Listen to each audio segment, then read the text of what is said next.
एक दिन गधे को चारा डालने के मामले पर घर में फसाद बर्पा हो गया। मुल्ला ने अपनी बीवी से कहा कि तुम गधे को चारा डालने के मामले में हमेशा सुस्ती से काम लेती हो। अगर मैं ध्यान न रखूं तो बेचारा जानवर चंद दिनों में भूखों मर जाए। मैं दिन भर का थका मांदा घर आता हूँ और घर आकर भी यही काम करना पड़ता है। तुमसे इतना भी नहीं होता कि गधे के चारा वगैरह का ही इंतजाम कर लो। मुल्ला की बीवी को ये तकरीर निहायत ही नागवार गुजरी।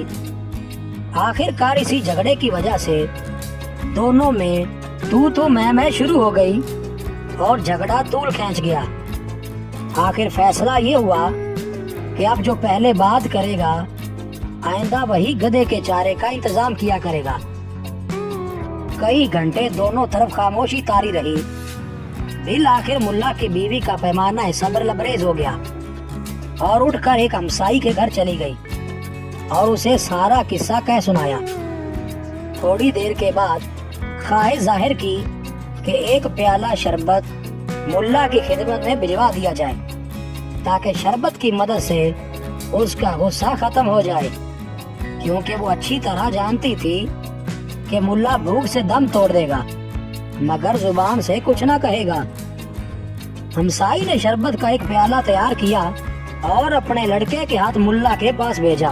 बदकिस्मती से जिस वक्त मुल्ला की बीवी अपनी हमसाई के घर आई तो कोई चोर दरवाजा खुला देखकर उनके घर घुस आया और घर में जो कीमती चीजें उसके हाथ लगी एक जगह इकट्ठी करके रख ली। इस काम से फारिग होने के बाद वो मुल्ला की तरफ मुतवज्जे हुआ। जब उसने देखा कि मुल्ला बेहिस्सो हरकत बैठा है तो उसने ख्याल किया कि शायद फालिज में मुब्तला हो गया है। वो चंद मिनट वहाँ खड़ा रहा मगर मुल्ला ने कोई हरकत ना की। उसने अपनी तसल्ली की गरज से मुल्ला के सामने जाकर उसकी पगड़ी उतारकर जमीन पर फेंक दी। इस हादसा के बाद भी मुल्ला ने कोई हरकत ना की। चोर ने पूरा इत्मीनान करने के बाद सारी चीजें एक गठड़ी में बांध ली और उठाकर चलता बना। चोर के चले जाने के बाद हमसाई का लड़का शरबत का प्याला लेकर मुल्ला की खिदमत में हाजिर हुआ। वो मुल्ला को एक कोने में बेहिस्सो हरकत बुत की तरह बैठा देखकर सख्त हैरान हुआ। उसने प्याला मुल्ला के सामने रख दिया। मुल्ला ने हाथ और उंगलियों से अच्छी तरह समझाने की कोशिश की कि एक चोर आया था और घर का तमाम सामान चोरी करके ले गया है। यहाँ तक के इशारों की जुबान से अपनी पगड़ी के जमीन पर गिर जाने के मुतालिक भी सारी कहानी समझाने की कोशिश की, लेकिन वो बच्चा इन इशारों को जरा न समझ सका, बल्कि उसने ख्याल किया कि मुल्ला का अपने सर की तरफ इशारा करने का मतलब ये है कि प्याले को इसके सर पर उलट दिया जाए। चुनांचे हमसाई के लड़के ने जल्दी से प्याला उठाया और मुल्ला जी के सर पर डाल दिया। मुल्ला के तमाम कपड़े भीग गए और अजीब हुलिया बन गया।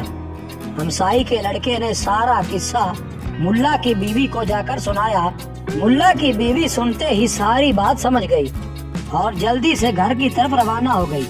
जब उसने देखा कि चोर सारा घर खाली कर गया है और मुल्ला उसी तरह अपनी फतह के नशे में बेहिस्सो हरकत एक कोने में बैठे हैं, तो वो ज़ारो खितार रोने लगी और मुल्ला को मुखातिब करके कहने लगी, अब तो कुछ हया करो, घर तो तबाह कर चुके हैं, अब क्या अपनी जिंदगी खत्म करने की ठानी है?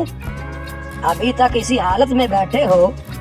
ये सुनकर मुल्ला ने मुस्कुरा कर जवाब दिया, पहले जाकर गधे के चारे का इंतजाम करो, इसके बाद चोरी शुदा शिया पर इजहार अफसोस करेंगे। खुदा का शुक्र है कि आइंदा के लिए चारे का इंतजाम तो तुम्हारे सिपुर्द हुआ, मेरी तो जान छूटी।